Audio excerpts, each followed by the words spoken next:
Hello students, मानव में युग्मक जनन चैप्टर में इससे हम पहले हमने शुक्राणु जनन की क्रिया की स्टडी की है। पिछले लेक्चर में हमने शुक्राणु जनन की क्रिया के बारे में पढ़ा है, शुक्राणु की संरचना के बारे में पढ़ा है। आज के लेक्चर में हम मानव में अंडाणु जनन की क्रिया का अध्ययन करेंगे। अंडाणु जनन की क्रिया को ही अंड जनन भी हम कह सकते हैं। अंडाणु जनन की क्रिया को अंड जनन के नाम से भी जाना जाता है। अंडाणु जनन और अंड जनन, oogenesis भी इसे कहा जाता है, इसे oogenesis के नाम से भी जाना जाता है। अब इसके अंदर सबसे पहला पॉइंट ये है कि शुक्राणु जनन जो हमने पढ़ा था उसकी तुलना में अंडाणु जनन एक जटिल प्रक्रिया है। जटिल क्यों है? क्योंकि शुक्राणु जनन में केवल शुक्राणु का निर्माण हो रहा था, लेकिन अंडाणु जनन में अंडाणु के निर्माण के साथ साथ योक या पीतक का निर्माण भी होता है। योक या पीतक ऐसी संरचना है जो विकसित हो रहे अंडाणु को पोषण प्रदान करने का कार्य करती है। तो यहाँ थोड़ी जटिलता शुक्राणु जनन की तुलना में पाई जाती है।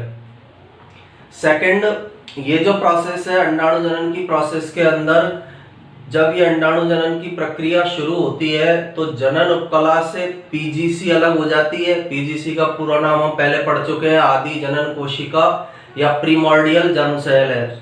फिर इस आदि जनन कोशिका से अंडमात्रक कोशिका बनेगी। अंडमात्रक कोशिका में विभाजन से ओगोनिया बनते हैं। ओगोनिया जब बढ़ेंगे प्राथमिक अंड कोशिका बनेगी। प्राथमिक अंडक या oocyte उसे बोलते हैं। नेक्स्ट, प्राथमिक अंडक में अर्धसूत्री विभाजन होता है। अर्धसूत्री विभाजन के फर्स्ट स्टेज में या अर्धसूत्री विभाजन फर्स्ट में द्वितीयक अंडक बनता है और ध्रुवीय काया बनती है। द्वितीयक अंडक में फिर से अर्धसूत्री विभाजन सेकंड होगा तो अंड कोशिका अंडाणु या ऊटिड बनता है और द्वितीयक ध्रुवीय काया बनती है। इसी प्रकार जो ध्रुवीय कोशिकाएं हैं उनके अंदर भी अर्धसूत्री विभाजन सेकंड होगा तो दो पोलर बॉडी या ध्रुवीय काया का निर्माण होता है। इनमें से अंडाणु आगे निषेचन की क्रिया में भाग लेता है, जबकि तीनों ध्रुवीय काया या पोलर बॉडी जो बनती है वो नष्ट हो जाती है। तो एक ब्रीफ इंट्रोडक्शन है अंडाणु जनन का, इसे ही हम एक चार्ट के माध्यम से समझेंगे। अब इसके अंदर देखो सबसे पहले क्या हुआ है, आदि जनन कोशिका ये कहां से आती है? जनन उपकला से। जनन उपकला जो पाई जा रही है अंडाशय के अंदर, वहां पर ये उपस्थित है जनन उपकला। तो उससे पीजीसी का निर्माण हुआ। पीजीसी में चेंजेज आते हैं, पीजीसी परिवर्तित होकर अंडमात्रक कोशिका का निर्माण करती है। अंडमात्रक कोशिका में समसूत्री विभाजन होगा जिससे अनेक उगोनिया बनेंगे। जो अनेक उगोनिया बन रहे हैं उनमें से एक उगोनिया आगे अंडाणु जनन में भाग लेता है। शेष उगोनिया पोषक या नर्स कोशिका या फॉलिकल कोशिकाओं का निर्माण करते हैं। अब पीजीसी से उगोनिया तक के निर्माण की क्रिया गुणन अवस्था कहलाती है। उगोनिया में वृद्धि से प्राथमिक अंडक बनेगा जिसे हम वृद्धि अवस्था कहते हैं। उगोनिया में आकार बढ़ता है उगोनिया का, जिससे प्राथमिक अंडक या प्राथमिक अंड कोशिका या oocyte बनती है, जिसे वृद्धि अवस्था के नाम से जाना जाता है। तीसरी अवस्था परिपक्वन अवस्था होती है, जिसमें प्राथमिक अंडक या प्राथमिक अंड कोशिका या oocyte में अर्धसूत्री विभाजन फर्स्ट होता है। इस अर्धसूत्री विभाजन फर्स्ट से द्वितीयक अंडक और ध्रुवीय काया बनती है। पोलर बॉडी या ध्रुवीय काया और द्वितीयक अंडक या oocyte बनता है। इस द्वितीयक अंडक में अर्धसूत्री विभाजन सेकंड होता है, जिससे अंडाणु या ऊटिड बनता है जो निषेचन की क्रिया में भाग लेगा। इसके अलावा यहाँ द्वितीयक ध्रुवीय काया बनती है और ध्रुवीय काया में भी अर्धसूत्री विभाजन से दो द्वितीयक ध्रुवीय काया बनती है। ये तीनों ध्रुवीय काया नष्ट हो जाती है। पोलर बॉडी निषेचन में भाग नहीं लेती है, केवल अंडाणु या ऊटिड ही निषेचन की क्रिया के अंदर भाग लेता है। तो अंडाणु जनन भी शुक्राणु जनन के समान तीन अवस्थाओं में कंप्लीट होता है। पहली गुणन अवस्था, दूसरी वृद्धि अवस्था, तीसरी अवस्था परिपक्वन अवस्था होती है। अब इसमें सबसे पहले गुणन अवस्था जो है उसके अंदर देखो क्या होगा, पीजीसी आदि जनन कोशिका से अंडमात्रक कोशिका बनी। अंडमात्रक कोशिका से अनेक उगोनिया बनते हैं। सूत्रीय विभाजन होता है, अंडमात्रक कोशिका में अनेक उगोनिया बनेंगे। अनेक उगोनिया में से एक उगोनिया अंडाणु जनन की क्रिया में भाग लेता है और शेष उगोनिया पोषक कोशिका, नर्स कोशिका या इसे ही हम बोल सकते हैं फॉलिकल कोशिका, इसका ये एक अदर नेम और होता है फॉलिकल सेल। तो पोषक, नर्स या फॉलिकल सेल का निर्माण करते हैं। यहां तक की जो अवस्था है पीजीसी से उगोनिया तक के निर्माण की अवस्था गुणन अवस्था कहलाती है। इसके बाद सेकेंड स्टेज या सेकेंड अवस्था शुरू होगी जिसे वृद्धि अवस्था कहा जाता है। वृद्धि अवस्था में जो एक उगोनिया अंडाणु जनन में भाग ले रहा है उसके आकार में वृद्धि होती है। नाम में ही है वृद्धि अवस्था, इसलिए उगोनिया का आकार बढ़ेगा। इसके आकार में वृद्धि होने से प्राथमिक अंडक, प्राथमिक ऊसाइट या प्राथमिक अंड कोशिका बनती है।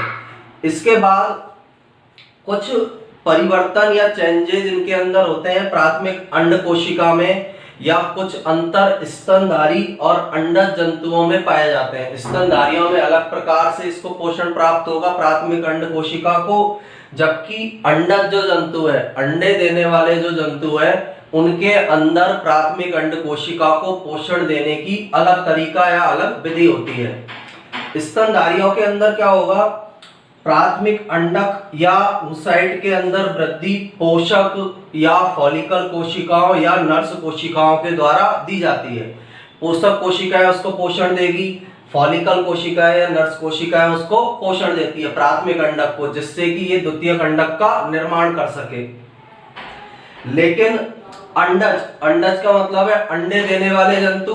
अंडे देने वाले जंतुओं में यकृत में यौक बनता है, यौक या पीतक बनता है, और यह यौक माता के रक्त के द्वारा प्राथमिक अंडक या प्राथमिक ऊसाइट में स्थानांतरित किया जाता है। तो दोनों में डिफरेंस पाया जा रहा है। स्तनधारियों के अंदर अलग तरह से पोषण प्राप्त होगा इस प्राथमिक अंडक को, जबकि अंडज जंतुओं में अलग प्रकार से होता है। स्तनधारियों में फॉलिकल सेल या पोषक कोशिका या नर्स कोशिका इसे पोषण देती है, जबकि अंडज में पहले यकृत में यौक या पीतक बनेगा। यह यौक या पीतक माता के रक्त के माध्यम से प्राथमिक ऊसाइट या अंडक तक पहुंचता है या वहां पर स्थानांतरित होता है। इसके बाद वृद्धि अवस्था को भी हम दो भागों के अंदर डिवाइड कर सकते हैं, दो पार्ट में या दो हिस्सों में इसे बांटा गया है।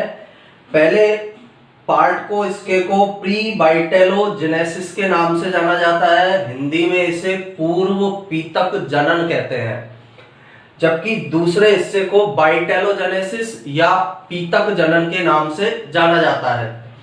अब प्री वाइटेलोजेनेसिस के अंदर क्या होता है, जो प्राथमिक अंड कोशिका है उसके केंद्रक और कोशिका द्रव्य के आयतन में वृद्धि होती है।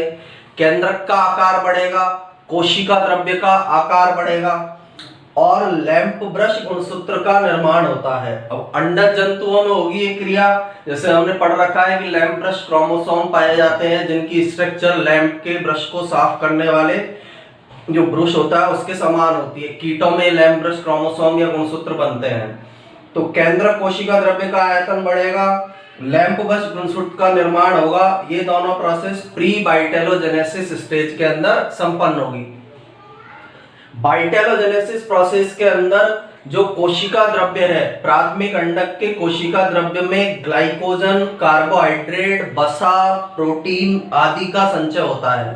अब इन पदार्थों का संचय होने से यौक का निर्माण होता है। सभी पदार्थ जो आपस में मिल रहे हैं ये यौक का या पीतक का निर्माण करेंगे। तो इसे दो स्टेज के अंदर या दो अवस्थाओं के अंदर हम बांट सकते हैं, प्री वाइटेलोजेनेसिस और वाइटेलोजेनेसिस। इसके बाद जो यौक या पीतक बनता है उसका रासायनिक संगठन किस प्रकार का होता है। सबसे पहले तो इसमें 48.7% मात्रा जल की होती है, 16.7% प्रोटीन यौक में पाया जाएगा, 32.6% फॉस्फोलिपिड मिलती है और 1% कार्बोहाइड्रेट पाया जाता है। तो ये सभी पदार्थ जल, प्रोटीन, फॉस्फोलिपिड, कार्बोहाइड्रेट आपस में मिलकर यौक या पीतक बनाते हैं। यौक या पीतक हम जो अंडे के अंदर जो पीला भाग होता है जैसे अंडे को हम फोड़ते हैं तो पीला भाग जो निकलता है वह यॉक या पीतक होता है, और उसके अंदर जल, प्रोटीन, फॉस्फोलिपिड और कार्बोहाइड्रेट पाए जाते हैं। तो ये 2 स्टेजेज है अंडाणु जनन की। तीसरी स्टेज को अभी हम आगे स्टडी करेंगे, जिसे हम परिपक्वन अवस्था के नाम से जानते हैं। तीसरी जो अवस्था है अंडाणु जनन में, उसे हम परिपक्वन अवस्था कहते हैं। तो यहाँ सिंपल सी चीजें हैं। सबसे पहले तो एक जटिल प्रोसेस है, क्योंकि यहाँ योग का निर्माण भी होगा। 3 अवस्थाएं हैं, जैसे शुक्राणु जनन में थी वैसे ही गुणन, वृद्धि, परिपक्वन 3 अवस्थाएं पाई जा रही है। गुणन में पीजीसी से अंडमात्र कोशिका बनी, अंडमात्र कोशिका से अनेक उगोनिया बने। इसे हमने कौन सी अवस्था बोला है? गुणन अवस्था। अनेक उगोनिया में से एक उगोनिया अंडाणु जनन में भाग लेगा, जबकि अन्य उगोनिया पोषक सेल, फॉलिकल सेल या नर्स सेल का निर्माण कर देंगे। अब जो उगोनिया अंडाणु जनन में भाग लेगा उसका आकार बढ़ेगा, जिससे प्राथमिक अंडक या प्राथमिक oocyte या प्राथमिक अंड कोशिका बनती है। स्तनधारियों के अंदर प्राथमिक अंडक में वृद्धि इन कोशिकाओं के द्वारा ही कर दी जाती है, उनमें यौक की आवश्यकता नहीं होती है। जबकि अंडज जंतुओं में यकृत में पहले यौक बनेगा, यौक माता के रक्त से प्राथमिक अंड कोशिका या oocyte में स्थानांतरित होगा। इसके बाद वृद्धि अवस्था को 2 पार्ट्स के अंदर हम बांट सकते हैं, प्री वाइटेलोजेनेसिस, बाइटेलोजेनेसिस। प्री वाइटेलोजेनेसिस का मतलब है यौक के निर्माण से पहले की अवस्था। बाइटेलोजेनेसिस का मतलब है यौक के निर्माण के बाद यौक के निर्माण की अवस्था। प्री वाइटेलोजेनेसिस में केंद्रक और कोशिका द्रव्य का आयतन बढ़ता है, जिससे कोशिका अपना आकार बढ़ा सके, और लैंप ब्रश क्रोमोसोम का निर्माण भी संपन्न होता है। वाइटेलोजेनेसिस में कोशिका द्रव्य में ग्लाइकोजन, प्रोटीन, कार्बोहाइड्रेट, वसा ये सारे संचित होते हैं, जिससे यौक का निर्माण होगा। यौक के रासायनिक संगठन में जल पाया जाता है, प्रोटीन उपस्थित है, फॉस्फोलिपिड उपस्थित है और 1% कार्बोहाइड्रेट यौक में पाए जाते हैं। तो इसका भी आप स्क्रीनशॉट लेकर इसके नोट्स बना सकते हैं।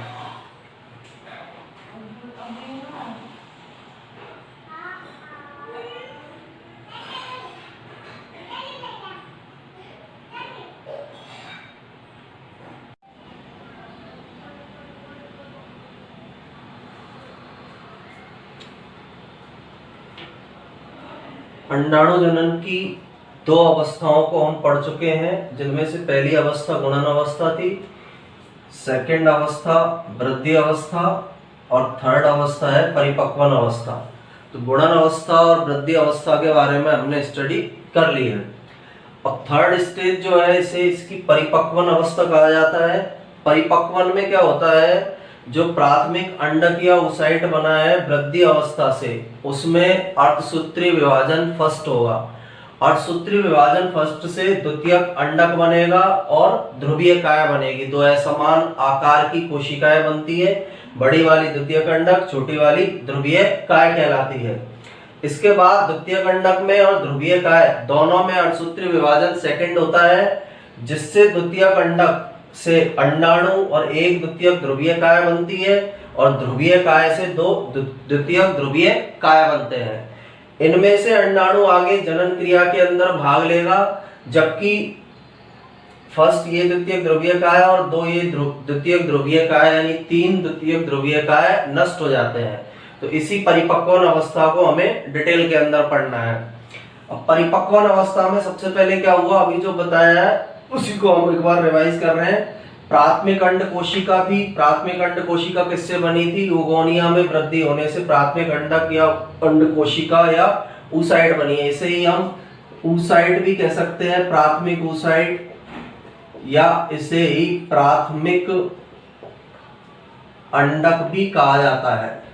तो वृद्धि अवस्था से बनी है, इसमें अर्धसूत्रीय विभाजन फर्स्ट होगा, जिससे एक बड़े आकार की कोशिका बनेगी। उस बड़े आकार की कोशिका को द्वितीयक अंड कोशिका कहते हैं, और जो छोटे आकार की कोशिका बनेगी उसे प्रथम ध्रुवीय काय या फर्स्ट पोलर बॉडी के नाम से जाना जाता है। इसके बाद यहाँ अर्धसूत्रीय विभाजन फर्स्ट कंप्लीट हुआ है, इन दोनों के अंदर अर्धसूत्रीय विभाजन सेकंड या मियोसिस सेकंड होगा।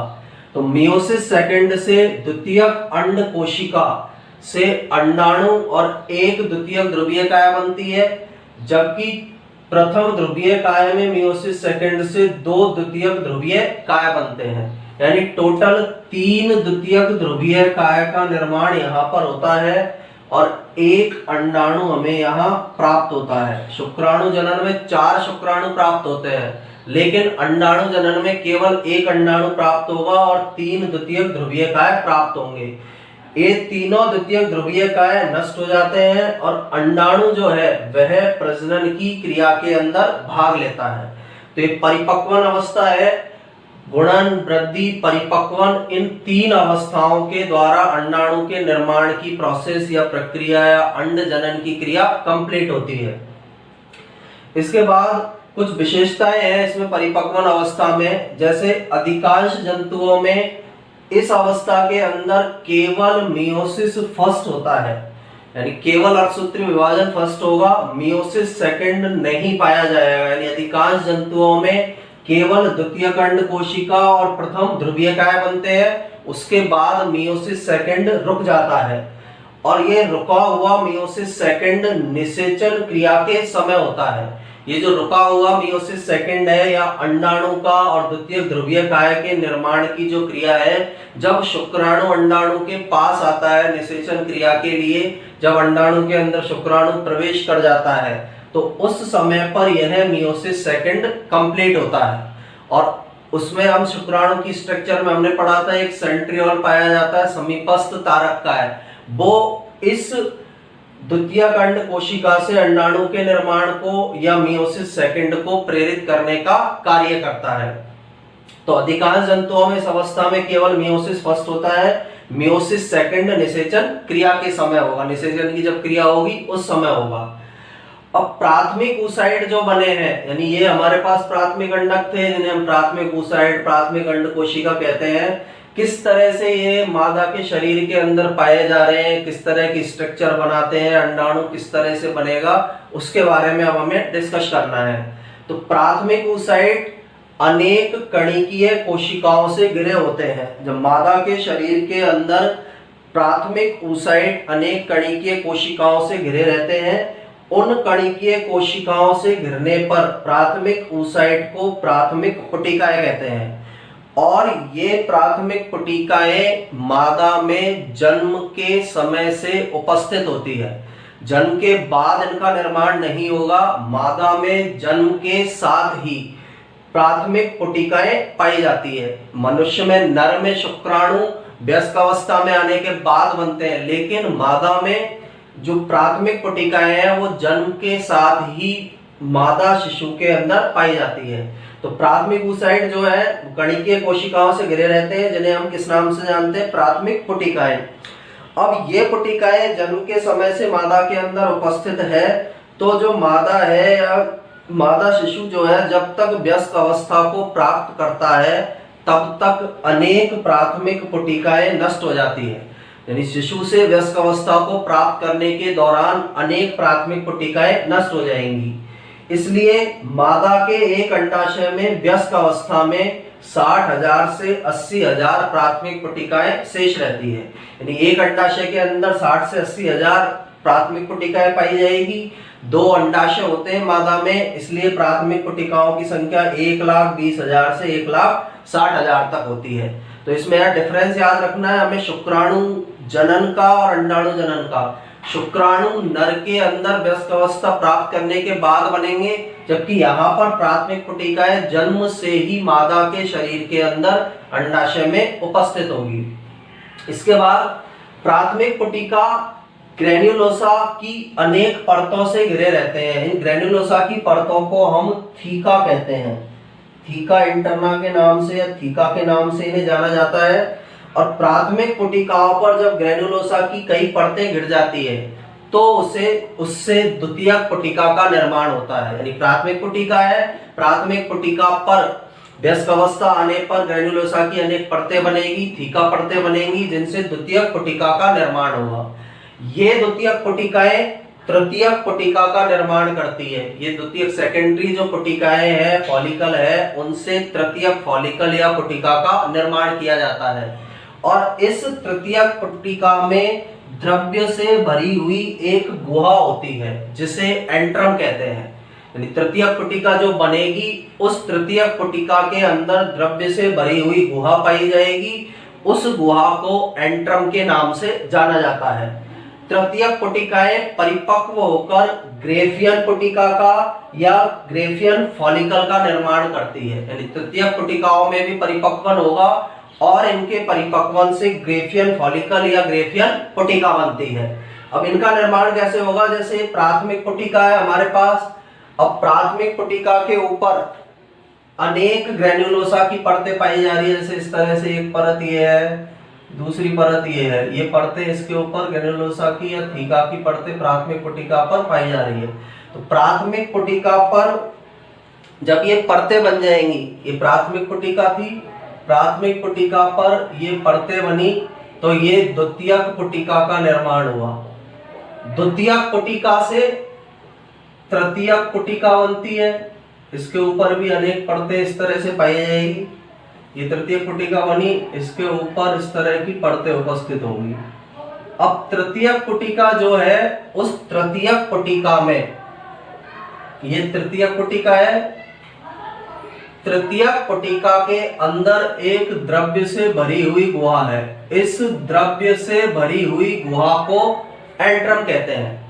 ये द्रव्य से भरी हुई गुहा एंट्रम कहलाती है। फिर तृतीयक पुटिका में परिपक्वन होगा और इनसे ग्रेफियन पुटिका का निर्माण होता है। तृतीयक पुटिका का परिपक्वन हुआ तो इनके परिपक्वन से ग्रेफियन फॉलिकल या ग्रेफियन पुटिका का निर्माण होगा। यहां तक की प्रोसेस होगी है। प्राथमिक पुटिका, उसके ऊपर अनेक आवरण बना, थीका का द्वितीयक पुटिका बनी, द्वितीयक पुटिका से तृतीयक पुटिका का विकास हुआ। तृतीयक पुटिका द्रव्य से या तरल पदार्थ से भरी हुई है। एक गुहा इसके अंदर पाई जा रही है, द्रव्य या तरल पदार्थ से भरी हुई, जिसे एंट्रम कहते हैं। तृतीयक पुटिका के परिपक्वन से ग्रेफियन पुटिका या ग्रेफियन फॉलिकल बनती है। अब ग्रेफियन फॉलिकल के अंदर ही द्वितीयक oocyte उपस्थित है, क्योंकि प्राथमिक अंडक में विभाजन हुआ अर्थसूत्री, तो द्वितीयक अंडक बन चुका है, द्वितीयक अंड कोशिका बन चुकी है। तो ग्रेफियन पुटिका के अंदर ही यहाँ पर द्वितीयक अंडक या द्वितीयक अंड कोशिका या द्वितीयक oocyte पाया जा रहा है।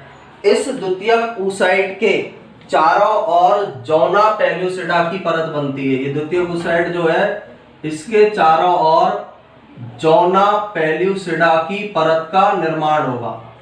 यानी ग्रेफियन पुटिका में प्राथमिक अंडक के अर्धसूत्री विभाजन से द्वितीयक अंडक बना।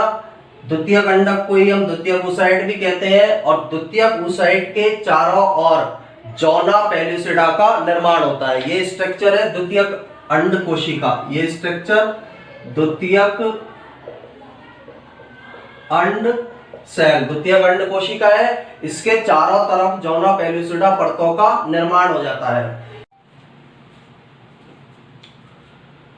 द्वितीयक अंड कोशिका पर जब जोना पेल्यूसिडा का आवरण बन जाता है तो इसके बाद ग्रेफियन पुटिका के द्वारा इस जोना पेल्यूसिडा युक्त द्वितीयक अंड कोशिका को अंडाशय में मुक्त कर दिया जाता है।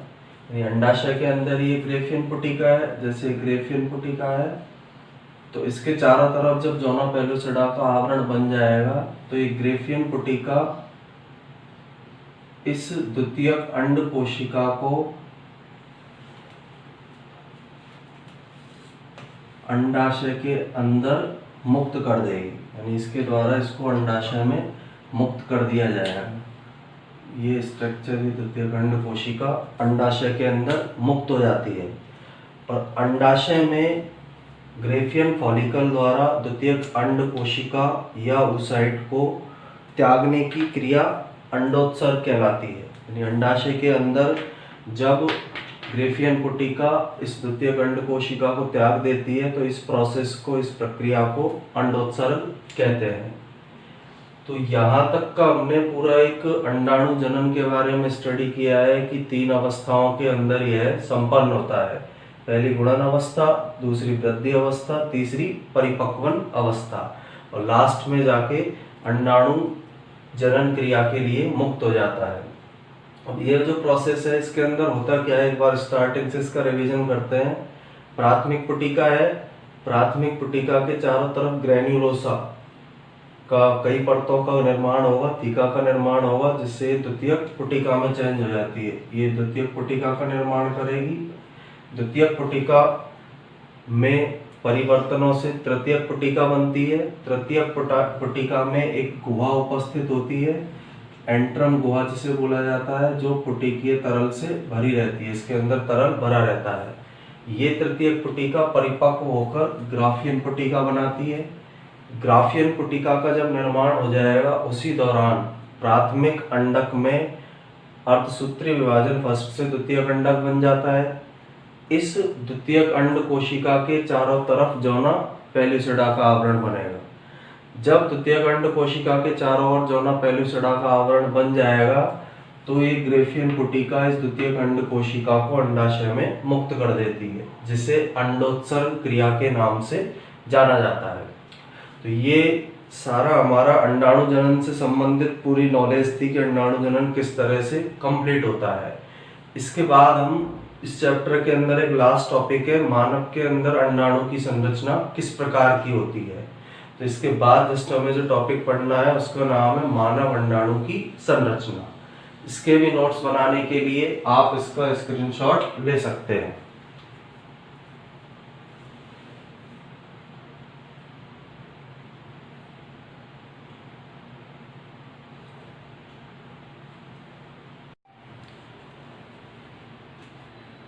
मानव में युग्मक जनन में हमारा लास्ट टॉपिक है स्तनधारी जंतुओं के अंडे की संरचना। और स्तनधारी जंतुओं में भी मानव के अंदर किस प्रकार का अंडाणु या अंडा पाया जाता है, उसकी स्ट्रक्चर के बारे में हमें इसके अंदर स्टडी करना है। तो एक बार मैं इसके डायग्राम का आपको थोड़ा सा डिस्क्रिप्शन वर्णन कर देता हूँ। सबसे पहले तो जो अंडाणु है उसके चारों ओर कोरोना रेडिएटा की कोशिकाएं पाई जाती है। जो सेल्स का आवरण हमें दिख रहा है, ये कोरोना रेडिएटा की कोशिकाएं हैं। फॉलिकल कोशिकाएं बोल सकते हैं इनको, फॉलिकल वाले भाग से निर्मित होती है, इसलिए फॉलिकल कोशिकाओं का या कोरोना रेडिएटा की कोशिकाओं का आवरण चारों तरफ सबसे बाहर अंडाणु में पाया जाता है। सेकंड, कोरोना रेडिएटा के अंदर की ओर जोना पेलुसिडा का आवरण मिलता है। कोरोना रेडिएटा जो है उसके अंदर की ओर जोना पेलुसिडा का आवरण मिलेगा। और जोना पेलुसिडा के अंदर की ओर ये जो स्ट्रक्चर, ये लाइनिंग हमें दिखाई दे रही है, ये वाली, ये कोशिका झिल्ली का आवरण होता है।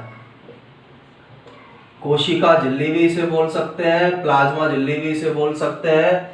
तो इसमें तीन प्रकार के आवरण पाए जाते हैं। सबसे बाहर कोरोना रेडिएटा की कोशिकाओं का आवरण, उसके अंदर जोना पेलुसिडा का आवरण, और उसके अंदर की तरफ कोशिका झिल्ली का आवरण मिलता है। नेक्स्ट, इसके अंदर जो कोशिका झिल्ली है और जो कोशिका द्रव्य है, ये जो हमें दिखाई दे रहा है ग्रीन कलर से, कोशिका द्रव्य है। तो कोशिका द्रव्य और कोशिका झिल्ली के बीच में एक अवकाश पाया जाता है। उस अवकाश को पेरीबाइटेलाइन अवकाश के नाम से जाना जाता है। यानी कोशिका झिल्ली और कोशिका द्रव्य के बीच एक गैप उपस्थित होगा, उस गैप को या अवकाश को पेरीबाइटेलाइन अवकाश कहते हैं। इसके कोशिका द्रव्य के अंदर द्वितीयक अर्धसूत्री विभाजन के लिए निर्मित तरकु तंतु भी दिखाई देते हैं। हम पहले पढ़ चुके हैं कि द्वितीयक अंड कोशिका के रूप में अंडाणु को मुक्त किया जाता है। उसमें निषेचन क्रिया के समय अर्धसूत्री विभाजन द्वितीय होगा और उस द्वितीयक अंड कोशिका से अंडाणु का निर्माण होगा, अंडाणु का विकास होता है। तो उस द्वितीयक अर्धसूत्री विभाजन के लिए निर्मित तरकु तंतु भी इसमें पाए जाते हैं। इसके अलावा जो पोलर बॉडी बनी थी या ध्रुवीय काय बने थे, अभी हमने जस्ट ऊपर पढ़ा है पोलर बॉडी का फॉर्मेशन होता है, तो पोलर बॉडी या ध्रुवीय काय इसके अंदर दिखाई देता है। तो एक जनरल स्ट्रक्चर है कि स्तनधारी या मानव के अंदर अंडाणु की संरचना, अंडे की संरचना किस प्रकार की होती है। अब इसकी कुछ विशेषताएं हैं। सबसे पहली विशेषता, जो स्तनधारी जंतुओं के अंडाणु है, अंड कोशिका है, अंडे हैं, या तो अपीतिकी प्रकार के होंगे या संपीतिकी प्रकार के होंगे। अब अपीतिकी शब्द का मतलब है ए प्लस पीतक, यानी इनके अंदर योक या पीतक एब्सेंट होता है। किसी भी प्रकार के हो सकते हैं, दो टाइप्स के हैं, एक अपीतिकी, दूसरा समपीतिकी। तो पहली कंडीशन तो क्या है, अपीतिकी प्रकार का है, इसका मतलब उस अंडे के अंदर योक या पीतक नहीं पाया जाएगा। सेकंड समपीतिकी, यदि योक या पीतक पाया जा रहा है तो वो समपीतिकी प्रकार का होगा। समपीतिकी शब्द का मतलब है समान पीतक, यानी पूरे अंडाणु के अंदर पीतक समान मात्रा में समान रूप से वितरित होगा। तो दो प्रकार के अंडे या अंडाणु स्तनधारियों में पाए जा सकते हैं। अपीतिकी के अंदर योक या पीतक नहीं पाया जाता है, समपीतिकी के अंदर जो भी पीतक पाया जा रहा है वो पूरे अंडाणु में समान रूप से वितरित होता है। व्यास जो है इसका लगभग आकार 100 से 150 म्यूएम या माइक्रोमीटर होता है। तो स्तनधारी के अंडे का व्यास 100 से 150 म्यूएम होगा। और हम पहले पढ़ चुके हैं कि अंडाशय से जो मुक्त अंडाणु होता है वो पूरा परिपक्व अंडाणु नहीं होता है। अंडाशय से अंडाणु को द्वितीयक oocyte या द्वितीयक अंड कोशिका या द्वितीयक अंड के रूप में मुक्त किया जाता है। इससे अंडाणु कब बनेगा, जब द्वितीयक अर्धसूत्रीय विभाजन होगा निषेचन के समय, तो इससे अंडाणु का निर्माण होगा। फोर्थ, इस अंडाणु में केंद्रक बड़े आकार का होता है और जंतु गोलार्ध की तरफ व्यवस्थित होता है। अब इसका मतलब क्या है, अंडाणु के अंदर दो प्रकार के गोलार्ध पाए जाते हैं। पहले का नाम जंतु गोलार्ध और दूसरे का नाम होता है कायिक गोलार्ध। तो जंतु गोलार्ध अधिक सक्रिय होता है, यह अधिक सक्रिय हिस्सा होता है, यह अल्प सक्रिय हिस्सा होता है। जंतु गोलार्ध वाला हिस्सा अधिक सक्रिय होगा और कायिक गोलार्ध वाला हिस्सा अल्प सक्रिय होता है। तो अधिक सक्रिय है इसलिए यहीं पर केंद्रक और कोशिका द्रव्य की मात्रा यहाँ पर ज्यादा पाई जाती है और इसके केंद्रक बड़े आकार का होगा और जंतु गोलार्ध की तरफ ये व्यवस्थित होगा। जैसे जंतु गोलार्ध है इस वाले ऊपर वाले हिस्से में, तो यहाँ पर ये जंतु गोलार्ध की तरफ केंद्रक पाया जाएगा। इसके बाद जो अंडाणु है उसकी कोशिका झिल्ली, ये कोशिका झिल्ली का आवरण है, इसके चारों तरफ जौना पेल्यूसिडा का पारदर्शी आवरण उपस्थित होता है।